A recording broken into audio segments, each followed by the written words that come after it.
Bonjour à toutes et à tous, aujourd'hui on se retrouve sur Scotch Universe pour parler des Gardiens de la Galaxie version 2019, les numéros 9 et 10 qui sont sortis aux États-Unis, qui devraient sortir au mois de juin en France, toujours scénarisé par Donny Cates et malheureusement, peut-être pas malheureusement, mais aussi bien dessiné par Corey Smith, qui est aussi une étoile montante de chez Marvel. Je vais arrêter de parler de Donny Cates, il va y avoir des vidéos express sur ça. Juste après la révélation de Patriarche sur le fait qu'il est plein de cocons de Adam Warlock, Patriarche, qui est donc le père de Peter, montre le futur à Peter, donc des millions d'années plus tard. Et on apprend que c'est la mort qui en fait a détruit le monde entier, donc tout le monde est mort.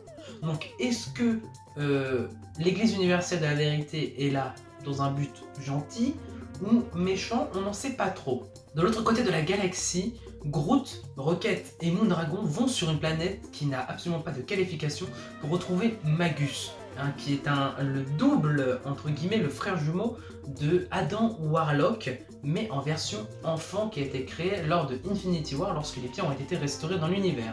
Assez compliqué, mais je vous emmène directement vers la vidéo d'Infinity War que j'ai fait sur ma chaîne. Donc Rocket, Groot et Moondragon vont demander de l'aide à Magus pour évidemment arrêter l'Église universelle de la vérité, parce qu'il a déjà eu affaire dans son autre vie à cette même entité céleste. De retour dans la cathédrale, qui est donc le vaisseau de l'Église universelle de la vérité, on apprend que finalement dans les cocons ce n'est pas Adam Warlock, mais en fait c'est Drax. Drax qui est à l'intérieur. Drax en version Hulk.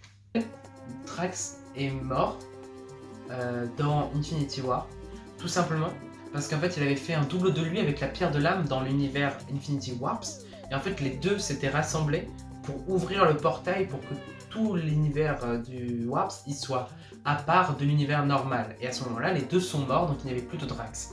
Sauf que l'Église universelle de la vérité ont réussi à créer un Drax, mais pas un seul, plusieurs, des centaines de milliers. Donc la cathédrale se retrouve avec des centaines de milliers de Drax. Drax destructeur, ouais, ce gars qui détruit tout, ouais. Dans l'épisode 10, on apprend que Rocket, finalement, est au bord du précipice, il va bientôt mourir, et que pour sa seule survie, il faut qu'il reste dans son armure. Par la suite, Moondragon, Rocket, Drax et Magus arrivent à la cathédrale, et grâce à Magus, finalement Peter est sauvé, et peut-être ses amis aussi, les autres gardiens de la galaxie. Voilà, c'était un épisode court, que j'ai bien aimé, finalement. Enfin, j'ai bien aimé l'épisode 9 et 10. C'était plutôt sympa, épisode numéro 9 et 10. J'ai particulièrement bien aimé. On se retrouve la semaine prochaine, évidemment, pour parler des 2 derniers épisodes. Et après, ce sera l'été, les amis. Et donc, qui dit l'été, dit que lire cet été. Et j'ai déjà préparé toutes les vidéos. Donc, il y aura des vidéos évidemment cet été, mais j'en parlerai un peu plus tard, ne vous inquiétez pas. En attendant, vous pouvez me rejoindre sur Facebook, Instagram, Twitter et Snapchat. Et évidemment, vous abonner à la chaîne YouTube. Laissez la petite cloche allumée pour toutes les notifications. Et moi, je vous embrasse partout sur le corps. À bientôt.